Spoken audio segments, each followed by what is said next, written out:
వేకువనే నీ సన్నిధానములకు ప్రార్థించే శక్తి నాకు దయచే ప్రభు నువ్వు అడగాల. అడిగి ప్రార్థన చేసి ఏదైనా పని ముట్టుకు ముందు ప్రార్థన చేసి పని ముట్టుకునండి. అప్పుడు ఎంత ఆశీర్వాదం ఉంటుంది. ఈరోజు ఈ సాధన చేస్తున్నాం మనం. నేను ఒకటి చెప్తున్నా, 5 నిమిషాల ప్రార్థనలు అనేది 5 నిమిషాలు ఎవరు చేస్తారు? మీరు గమనించాలి ఎప్పుడైనా.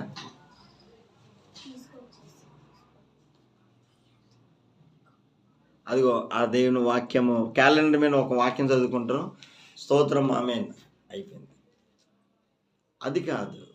మన రిలేషన్ ఎలా ఉండాలంటే, మన తండ్రితో రిలేషన్ ఎలా ఉండాలంటే, మన తండ్రితో ఏక మనసు ఏక ఆత్మతో, నా ఆత్మ దేవుని ఆత్మ, నా ఆత్మ ఉంది కదా, దేవుని ఆత్మ, ఏక మనస్సు ఏక ఆత్మతో బంధముతో. అప్పుడైతే నీ గదిలోకి వెళ్ళి ఒంటరిగా ఉదయం 5 గంటలు లేయండి, లేకపోతే 4 గంటలు లేయండి, సైలెంట్గా ఉంటుంది ఉదయకాలం.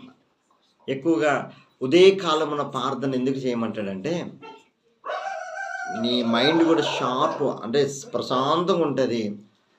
మంచి మనసుగా దేవుని సన్నిధానంలో ప్రార్థన చేసినప్పుడు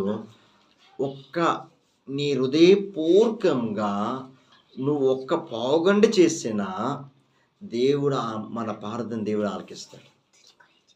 హృదయపూర్వకంగా సంపూర్ణంగా నీ హృదయంలో ఏటు పెట్టుకోకూడదు. దేవుడు ప్రభువా, నా శత్రువులు ఎవరైనా ఉన్నాను క్షమించాలయ్యా, నా శత్రువుని క్షమించయ్యా. ఎవరైనా విరోధులు ఎవరైనా ఉంటే ముందు వాళ్ళని క్షమించాలి. మన ప్రార్థన ఆలకించాలని, మన పాపాలు క్షమింపబడాలంటే మన శత్రువులను మనము క్షమించాలా.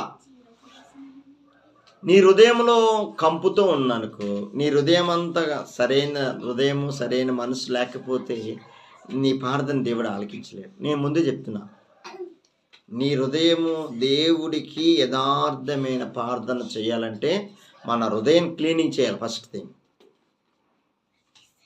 ఈ హృదయాన్ని క్లీనింగ్ చేసినప్పుడు మన బలహీనతలు ఎప్పుడైతే మన ప్రభు దగ్గర ఒప్పుకుంటామో, ఎప్పుడైతే మనము ఆ సాధన చేస్తున్నప్పుడు పరిశుద్ధాత్మ దేవుడు ఎంటర్ అవుతాడు మన జీవితంలోకి. యేసు ప్రభు మన జీవితంలోకి వచ్చేస్తాడు. నేను ఎందుకంటే ఈ అణువులో ప్రతి క్రైస్తవుడు రావాలి, ప్రతి బిడ్డ కూడా రావాలి. ఈ అణువులో ఎవరైతే వస్తారో ప్రభు ఈ లోకాన్ని జయించాడు కాబట్టి మనం కూడా జయించే శక్తి దేవుడు మనకి అనుగ్రహిస్తాడు. అప్పుడు దేవుని ఆత్మ కలిగి ఉన్నవారు కోపపడరు.